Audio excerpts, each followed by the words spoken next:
Vamos a estudiar la lección número 11 para el 13 de septiembre del año 2025. El título de la lección es Apostasía e Intercesión. Y el propósito de la lección es mostrar que por causa de la naturaleza humana, el ser humano siempre quiere vivir alejado de Dios. Pero para calmar su conciencia, porque lejos de Dios, pues la conciencia te perturba, para calmar su conciencia, crea pequeños dioses y se engaña a sí mismo pensando que adorando esos pequeños dioses está bien con Dios, cuando no es así. Entonces vamos a la primera parte de este estudio bajo el subtítulo de Liderazgo fallido. Bueno, después que Moisés, Aarón, Nadab, Abiú y los 70 ancianos subieron a la falda de la montaña, vieron a Dios, fueron de los pocos seres humanos que vieron a Dios. Participaron de una comida con Dios, y ya expliqué, una comida de comunión, era comida, pero más que la comida lo que significaba era esa relación de amor que Dios quería tener con sus hijos. Después de eso, pues Moisés fue a la cumbre de la montaña por 40 días y 40 noches. Y el pueblo quedó solo. Entonces, quien debería estar al mando de todo era Aarón, el sacerdote. Sin embargo, el liderazgo de Aarón falló estrepitosamente.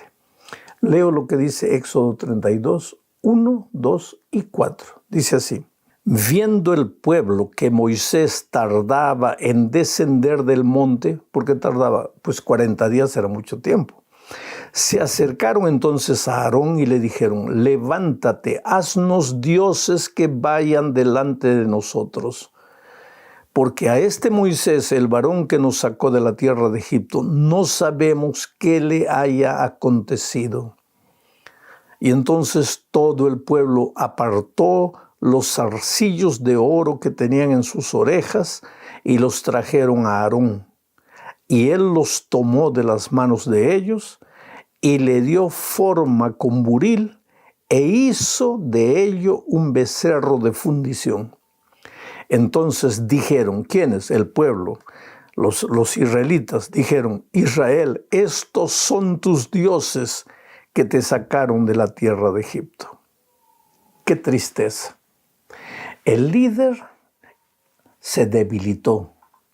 El líder no resistió la presión. Oh, querido, si aceptas un cargo de liderazgo, tienes que saber convivir de manera sabia con la oposición, con la presión, con la contradicción, con la crítica, porque si no eres líder, pues no apareces, nadie tiene nada que ver contigo, pero en el momento que aparezcas, ahí viene el pueblo contra ti, y el pueblo no quiere ir a Canaán, el pueblo quiere hacer lo que el corazón le dice, y el corazón es engañoso y perverso. ¿Quién lo conocerá?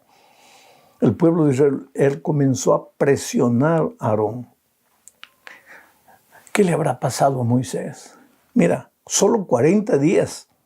Pero el pueblo decía: ¿qué le habrá pasado a Moisés?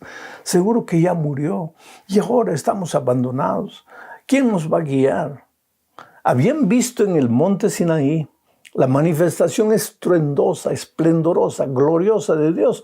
Pero ahora, en 40 días ya, queremos pequeños dioses que nos lleven a la tierra. Porque, ¿qué vamos a hacer aquí en el desierto? Pequeños dioses que nos lleven a la tierra. ¿A qué tierra? ¿A la tierra de Canaán? No. A la tierra de sus apetitos humanos, de sus caprichos, de sus tendencias, de su voluntad.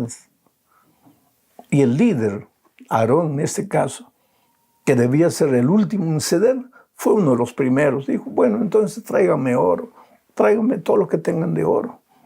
Y la gente pues llevó todo lo que tenía de oro. Y Aarón mandó construir un becerro de oro. Y ahí el pueblo todo en coro dijo: estos son los dioses ¿Qué dioses? Ese becerro de oro. Era ese becerro sin voluntad, sin capacidad de hacer nada, un objeto, una cosa. Ese era el Dios que los iba a conducir a la tierra de la realización en Canaán. Infelizmente los seres humanos continuamos así. ¿Sabes qué? El propósito de esta lección es mostrarnos que Dios es Dios, el hombre es hombre. Cuando el hombre quiere hacer caer por tierra ese límite entre Dios y el hombre, se mete en terribles problemas. Y ese problema es la idolatría, porque la idolatría en realidad es sacar la diferencia entre Dios y hombre y colocar a Dios en el mismo nivel del hombre, o a las cosas, a los objetos, en el mismo nivel del hombre. Vamos entonces a leer el texto de Éxodo 32, 5 y 6. Y viendo esto, Aarón edificó un altar delante del becerro. ¿Viendo qué? Viendo el becerro y viendo el entusiasmo del pueblo, que estaba feliz, porque ahora tenía un Dios que podían ver y que podían tocar. Es que el problema es ese, que siempre estamos buscando un Dios a quien tocar, porque si no tocamos no estamos satisfechos, queremos ver a Dios. ¿Cuánta gente, hasta con toda sinceridad, dice, yo quiero ver a Dios, ¿cómo voy a creer si no lo veo? Y Dios muchas veces, por misericordia en uno u otro caso, se presenta de alguna forma, en forma de algún acontecimiento milagroso. Pero ¿qué derecho tiene la criatura de decir, no, si yo no te veo, no creo en ti? Y viendo esto, Aarón edificó un altar delante del becerro y pregonó a Aarón y dijo, mañana será fiesta para Jehová. Y al día siguiente madrugaron y ofrecieron holocaustos y presentaron ofrendas de paz. Y se sentó el pueblo a comer y a beber y se levantó a regocijarse. Qué cosa interesante. Al ver el entusiasmo del pueblo, Aarón les dice, mañana será fiesta para Jehová. ¿Para Jehová? ¿Qué? ¿Aquel becerro de oro era Jehová? Ellos se habían alejado de Dios, lo habían retirado de su vida. Ahora pensaban que el becerro los iba a conducir hasta la tierra de Canaán. Y el sacerdote, para calmar su conciencia, se atreve a decir, mañana haremos fiesta para Jehová, con ese becerro ahí. ¿Es posible adorar a Dios con el becerro en medio?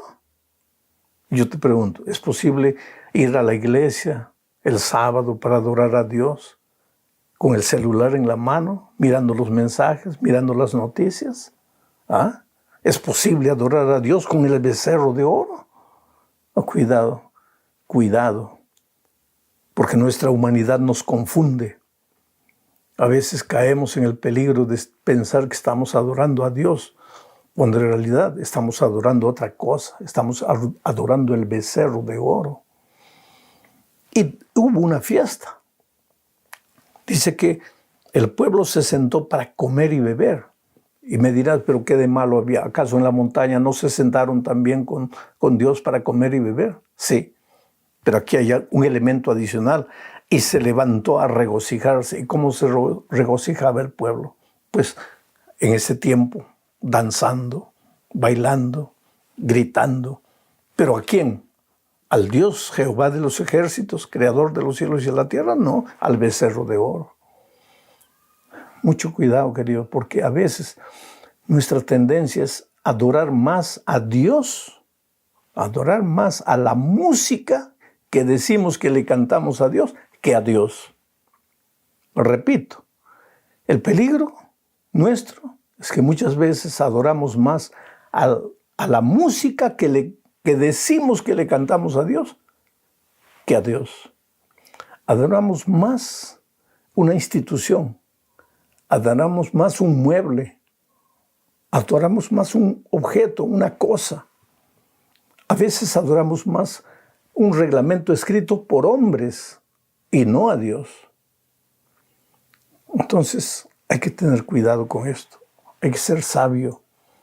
No digo que los reglamentos estén equivocados, no, pero cuidado con enaltecer por encima de Dios un reglamento o algo escrito por el ser humano. Dios es Dios, su palabra es eterna. Sus principios son eternos. Todo lo que el hombre adore debe ser a Dios, únicamente a Dios. Todo lo demás son instrumentos que nos ayudan en nuestro peregrinaje por esta tierra, por este mundo. Vamos a la tercera parte de este estudio, hablando de cómo el pueblo comenzó a corromperse a sí mismo de una manera terrible. Leo Éxodo 32, 7 y 8. Dice: Entonces Jehová dijo a Moisés: Anda, desciende. ¿Por qué Jehová dijo a Moisés: desciende? Porque Moisés estaba en la montaña con Dios durante 40 días. Ahora Dios le dijo: no, baja, desciende.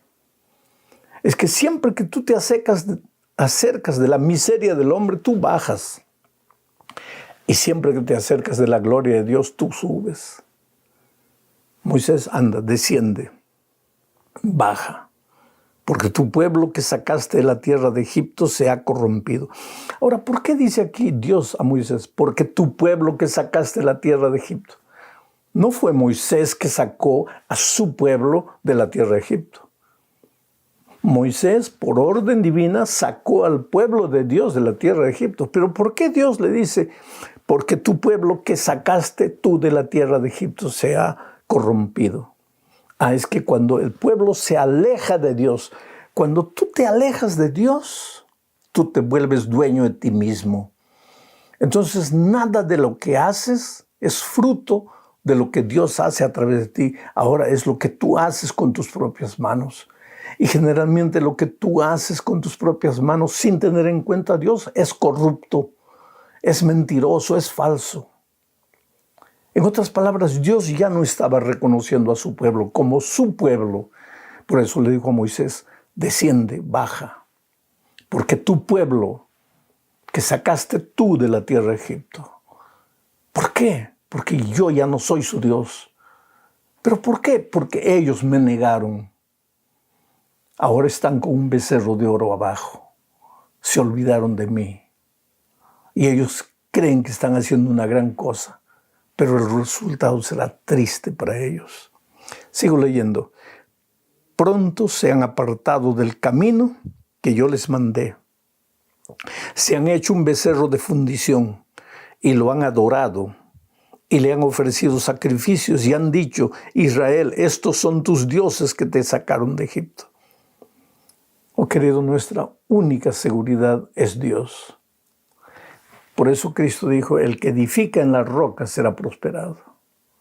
Cuando tú edificas en la arena de tus realizaciones, de tu humanidad, de tus ídolos baratos, con toda seguridad cuando venga la lluvia, tu casa va a caer. Pero cuando tú edificas tu vida en la roca de los siglos que es Dios, cuando no te separas de Él, entonces tu vida va a ser siempre una vida de victoria. Ahora vamos a la cuarta parte del estudio. La justa ira de Dios. Y aquí veremos que un pecado lleva a otro. Porque ahora vino el momento de la confrontación. Moisés llegó. Ya de lejos escuchó la bulla. No era adoración a Dios. Era adoración al becerro de oro que habían construido. Y Moisés se confrontó con su hermano Aarón, el líder, el que debería haber velado para que el pueblo no se apartara de Dios. Y sin embargo fue uno de los primeros en que se fue con el pueblo. Éxodo 32, 21 al 24 dice lo siguiente. Voy a leer parando y comentando. Y dijo Moisés a Aarón: ¿qué te ha hecho este pueblo que has traído sobre él tan grande pecado? ¿Qué te ha hecho? En otras palabras, ¿te ha presionado tanto que no has podido resistir? ¿Qué te ha hecho este pueblo que has traído sobre él tan grande pecado? Quiere decir, tú como líder has cedido y tú eres responsable por el pecado de ellos, porque tú no deberías haber cedido. Y si tú no cedías, si tú permanecías firme, el pueblo no hubiera hecho lo que hizo. Porque el pueblo está mirando al líder. Y si el líder falla, el pueblo va. Pero si el líder sabe posicionarse con amor, con palabras de misericordia, inclusive con un abrazo, pero sabe posicionarse, el pueblo sigue a su líder. Y si el líder es un hombre de Dios, pues el pueblo va a seguir a Dios. Moisés le pregunta, ¿qué te ha hecho este pueblo? Sigo leyendo el texto. ¿Que has traído sobre él tan gran pecado? Y respondió Aarón, no se enoje mi señor. Tú conoces al pueblo que es inclinado al mal. Pues ellos eran conscientes de la naturaleza pecaminosa. Tú conoces al pueblo que es inclinado al mal. Todos, querido, tú, yo, el hombre más santo que tú ves en esta tierra, todos tenemos inclinación al mal. Así es desde que Adán y Eva cayeron en el pecado. Pero el hecho de que tengamos inclinación al mal no es argumento para caer en el pecado ni para revolcarse en el pecado. Puedes hasta resbalarte, pero te levantas y continúas. Tú conoces al pueblo que es inclinado al mal. Pero aunque el pueblo es inclinado al mal, Dios promete darte un nuevo corazón y darte su espíritu para ayudarte a caminar en sus caminos. Sigo leyendo el texto. Porque me dijeron, está Aarón defendiéndose delante de Moisés, porque me dijeron, haznos dioses que vayan delante de nosotros. Eso era verdad. Porque a este Moisés, el varón que nos sacó de la tierra de Egipto, no sabemos qué le haya acontecido. Eso ya es medio verdad. Porque ellos sabían que Moisés había sido llamado por Dios y que estaba con Dios en la montaña. Entonces, de que no sabemos qué le haya acontecido, no era muy verdad. Y yo, dice Aarón a Moisés, y yo les respondí, ¿quién tiene oro? Apartadlo. Y me lo dieron y lo eché en el fuego y salió este becerro. ¿Qué? Agarró el oro, lo echó al fuego y el becerro apareció. Mentira.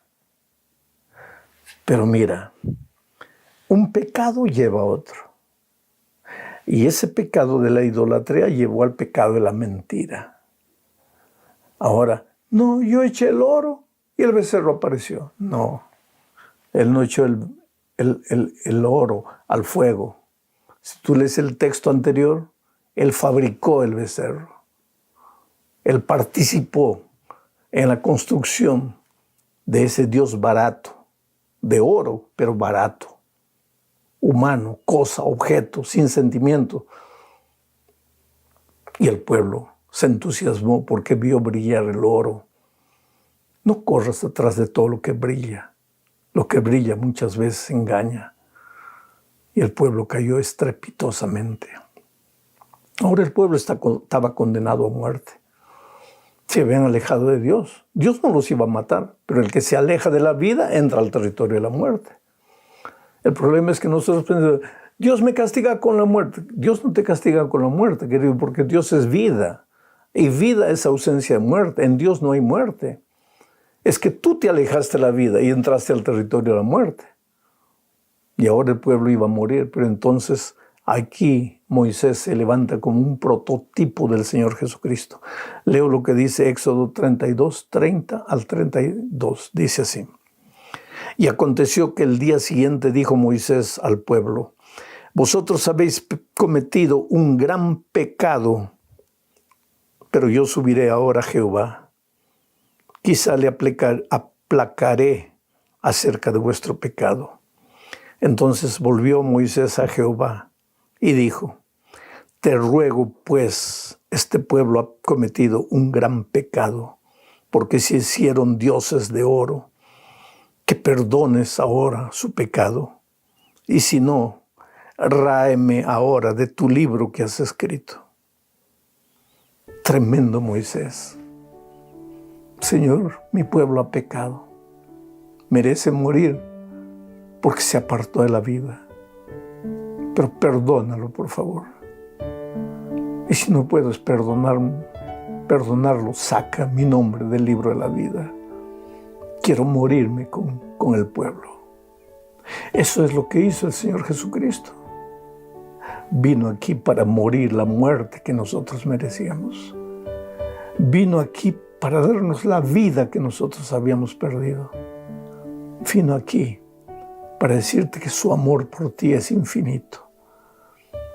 Entonces, no te quedes ahí en el desierto de la vida solo porque caíste una vez. Levántate.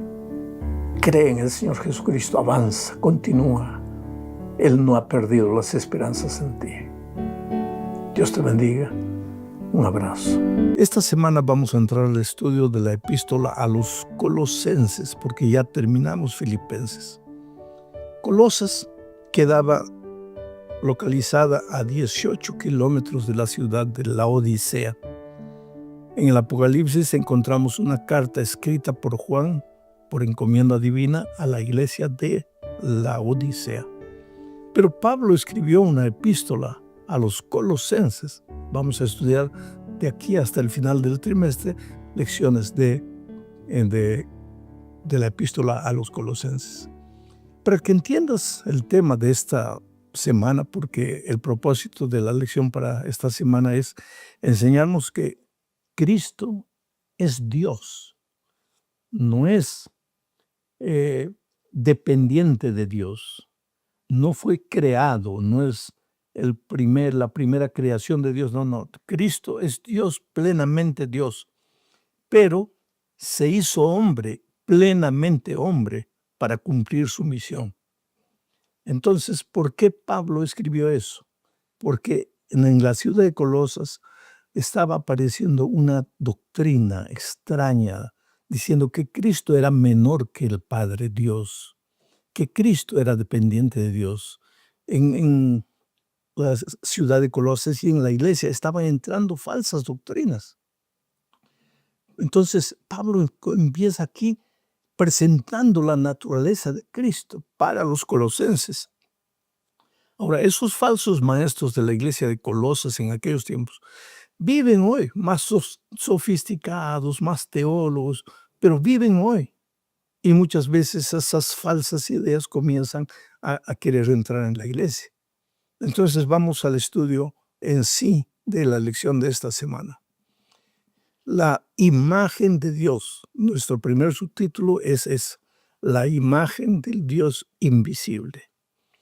Y aquí vamos a ver que Cristo es la revelación del Padre. Y voy a leer un texto controvertido. Colosenses 1:15 dice lo siguiente. Él, Jesús, es la imagen del Dios visible. La imagen. ¿Qué es una imagen para nosotros? Una imagen, mírate al espejo, ahí tú ves tu imagen. Es como una reproducción, pero tu imagen no eres tú. Una imagen es como un retrato. Y muchos agarran este texto para decir que Cristo de alguna manera refleja a Dios, pero no es Dios. No es Dios. Es inferior a Dios. Pero ellos ignoran que en la Biblia la palabra imagen no es solamente el reflejo, la fotografía de alguien. En la Biblia la palabra imagen va más allá, tiene un propósito mucho más profundo.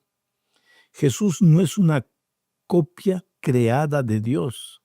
Él es la revelación perfecta del Padre. Dios quería mostrarse al ser humano, pero entonces se muestra a través del Señor Jesucristo.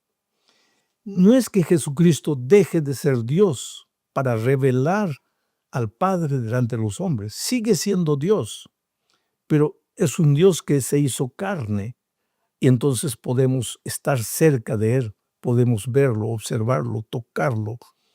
Eso hicieron los discípulos. Y Jesús fue categórico al decir que Él había venido a este mundo para revelar el carácter de su Padre. Tengo aquí un pensamiento que quiero leerles, lo tengo escrito. Dice, Jesús es el pensamiento de Dios hecho audible. ¿Qué es lo que Dios piensa? ¿Cómo podemos saber lo que Dios piensa? Pues mira la vida de Jesús. Escucha a Jesús hablando, sus palabras están registradas en los evangelios. Entonces Jesús Es el pensamiento de Dios, de manera que nosotros lo conocemos. Porque no podemos decir, Dios es un misterio, yo no sé lo que Él quiere. Tú sabes lo que Él quiere, porque envió a Jesucristo a la tierra, y Jesús, entonces, es la revelación del pensamiento de Dios, el pensamiento de Dios hecho audible, y el carácter de Dios hecho visible, porque a Dios no lo podemos ver, pero a Jesús lo pudimos ver. Y mirándolo a Jesús, los discípulos fueron transformados a su imagen y semejanza. Ahora, esto concuerda con lo que dice Juan 1:1. El verbo era Dios. El verbo, ¿qué dice? En el principio era el verbo, Jesucristo. Y el verbo era Dios. El verbo era Dios. El hecho de que era la imagen no quiere decir que era inferior a Dios. Era Dios. Y Hebreos 1:3 dice lo siguiente. Jesús es el resplandor de su gloria y la imagen misma de su sustancia. Oh, querido, en resumen, Cristo revela exactamente cómo es Dios, porque comparte su misma naturaleza divina. Ahora vamos a la segunda parte, y en esta segunda parte vamos a seguir analizando este versículo 15 de la epístola a los Colosenses, capítulo 1, versículo 15. Mira lo que dice. Él es la imagen del Dios invisible, el primogénito de toda criatura. Ya leímos el texto en la parte anterior. Él, Jesucristo, es la imagen del Dios invisible. Pero aquí completa la otra parte. El primogénito de toda criatura. Y entonces muchos se agarran de esta segunda parte del texto para decir, está viendo. Quiere decir que porque Jesús es la imagen del Dios invisible, pues es el primogénito de la criatura, de todas las criaturas. O sea, es dependiente de Dios, fue creado por Dios. Pero es que el texto de Pablo no termina ahí. Él sigue explicando lo que quiere decir. Y ahora voy a ir leyendo el texto, lo que viene en el versículo 16, 17, y voy a explicar lo que Pablo está diciendo. Vuelvo a repetir el versículo 15. Dice, Él es la imagen del Dios invisible, el primogénito de toda criatura. Porque en Él, dice el versículo 16, en Cristo, fueron creadas todas las cosas, las que hay en los cielos y las que hay en la tierra, visibles e invisibles, sean tronos, sean dominios, sean principados, sean potestades. Todo fue creado por medio de Él y para Él.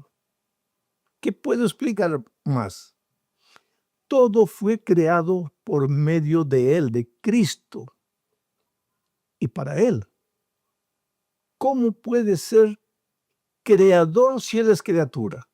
No, pues, el hecho de que es el primogénito de toda la creación no quiere decir que es primogénito en el sentido de haber sido creado, porque la palabra primogénito en la Biblia no se usa solamente con respecto a la creación, al nacimiento. Por ejemplo, yo no soy el primogénito de mi familia. Mi hermano mayor, Héctor, es el primogénito. Yo soy el segundo.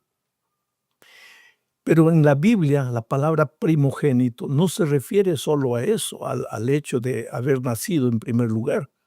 Y en este caso, aplicado a Cristo, alguien toma la palabra primogénito y dice, no, aquí está mostrado que Cristo es el primogénito. Pero si el propio Pablo está comentando el texto y dice que Él es el creador, y entonces, ¿por qué lo llama primogénito? Inclusive, en el versículo 17, Pablo dice, y Él, Cristo, es antes de todas las cosas, y todas las cosas en Él subsisten. Entonces, pues, Él no puede haber sido creado, pero voy a decirles, voy a repetir el concepto de que en la Biblia, primogénito no tiene que ver necesariamente con nacimiento. ¿Y quieres algunos ejemplos? Israel. Vas a la Biblia y dice, Israel es mi primogénito. Pero había otras naciones antes de Israel. Entonces, ¿cómo es que Israel es mi primogénito? En el sentido bíblico y que Pablo usa, primogénito es distinción, es para resaltar, no para definir el orden de nacimiento o el orden de creación. En el caso de David, David fue llamado primogénito por Dios. David, mi primogénito. Y sin embargo, David no fue el primogénito de su padre. Él era el último. ¿Te das cuenta? Entonces, en este texto Pablo usa la palabra primogénito refiriéndose a supremacía, a distinción, no a creación.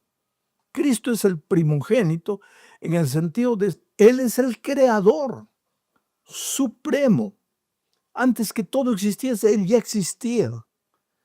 Por Él fueron creados todos los mundos. Y eso lo dice claramente la palabra de Dios. Hay muchos textos que hablan del poder creador de Cristo. En el principio estaba el Verbo, y el Verbo estaba con Dios. Pero en el principio también estaba el Espíritu, se movía sobre las aguas para colocar orden. Padre, Hijo y Espíritu Santo eran el mismo Dios, la misma supremacía, la misma sustancia, la misma naturaleza. Pero el Hijo se hizo carne para venir a este mundo a rescatarnos. Muy bien, vamos ahora a la tercera parte de este texto. Como estamos leyendo versículo por versículo Colosenses, llegamos al versículo 18. Y aquí se habla de la cabeza de la iglesia. Cristo es la cabeza y la iglesia es su cuerpo. Leo el texto. Y Él es la cabeza del cuerpo, que es la iglesia, el que es el principio, el primogénito de entre los muertos, para que en todo tenga la preeminencia. Él es el primogénito para que en todo tenga la preeminencia. Muy bien, este versículo también lo vamos a estudiar en dos partes. Ahora voy a estudiar la primera parte, después voy a estudiar la segunda parte. La primera parte, Cristo es la cabeza, la iglesia es su cuerpo. Aquí, Pablo quiere enfatizar el hecho de que nadie puede decir, yo amo a Cristo, pero no quiero saber nada con la iglesia organizada. Yo amo al Señor Jesucristo, mi relación es con Cristo, pero no quiero saber nada con la organización. Esa sería una incoherencia, porque Cristo es la cabeza y la iglesia es su cuerpo. Ahora, ¿cómo yo puedo decir? Amo a mi esposa, le doy un beso en el rostro y le doy un puntapié en la canilla. Ahora, si yo la amo por entero. Amo su cabeza y amo su cuerpo. ¿Cómo alguien puede decir, amo al Señor Jesucristo, pero no quiero saber nada con la organización?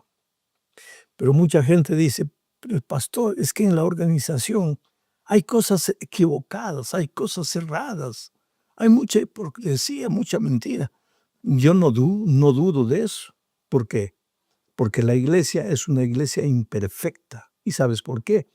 Porque está formado por seres imperfectos. Y yo soy imperfecto y soy parte de la iglesia. No sé si tú eres perfecto, pero yo te hago una pregunta. ¿Cómo sería la iglesia si todos fueran como tú? Ahí sería una iglesia perfecta. ¿No crees? Tú te conoces a ti mismo.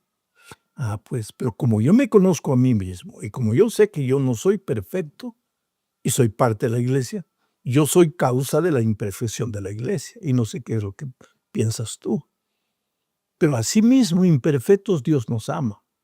Por eso la sierva de Dios dice, débil o defectuosa como la iglesia pueda ser, es la niña de los ojos de Dios.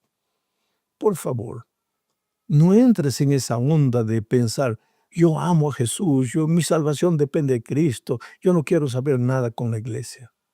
La iglesia todavía sigue siendo el cuerpo de Cristo, así débil e imperfecta. La iglesia es como el arca de Noé durante el diluvio.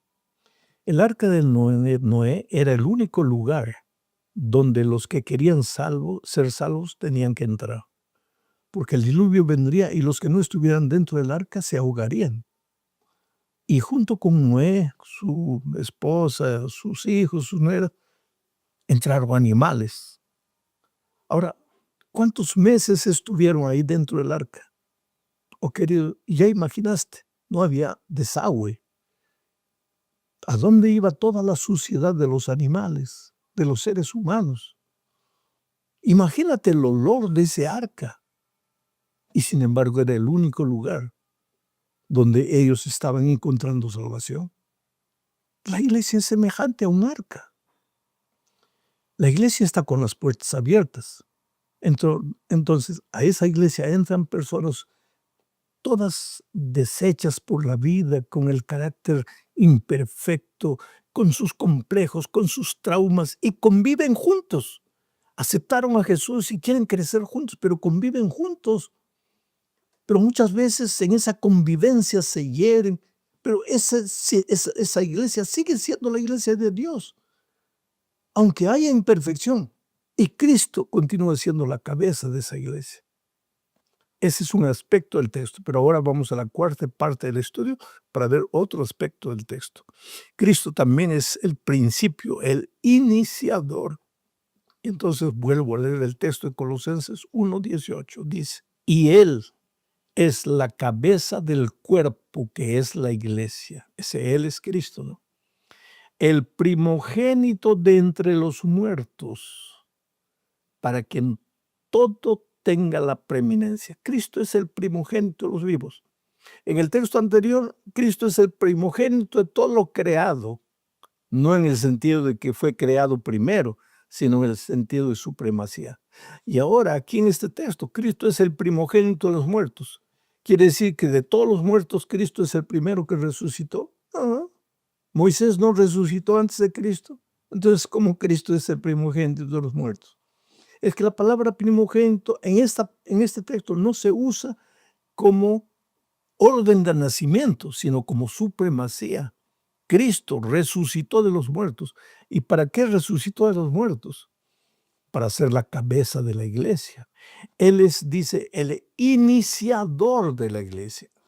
Él tiene toda la preeminencia y es el iniciador de la iglesia. O sea, quien organizó la iglesia en esta tierra no fue un hombre. La iglesia no es idea humana, es idea divina.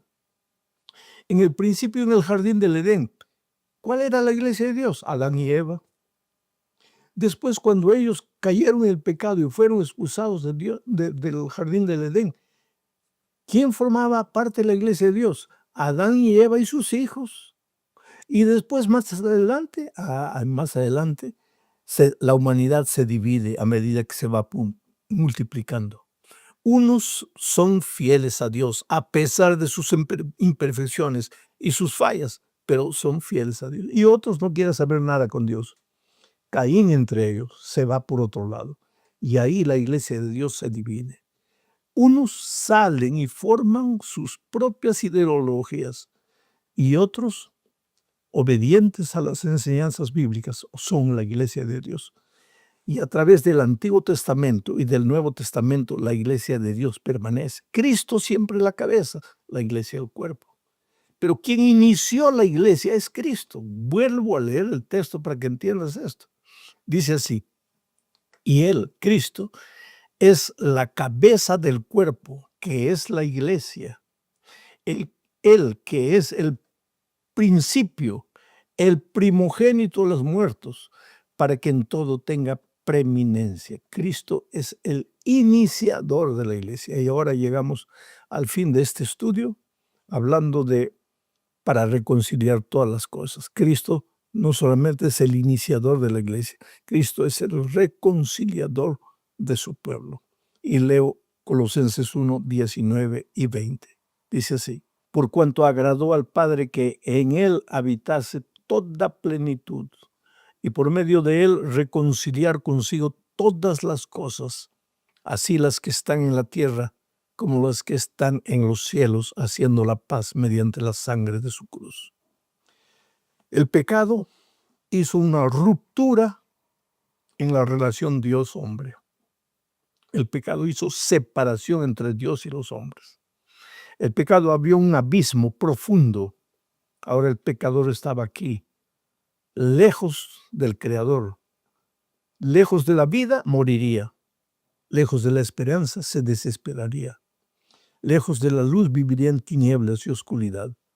Lejos de la verdad, viviría en la mentira. Había una zanja en un abismo.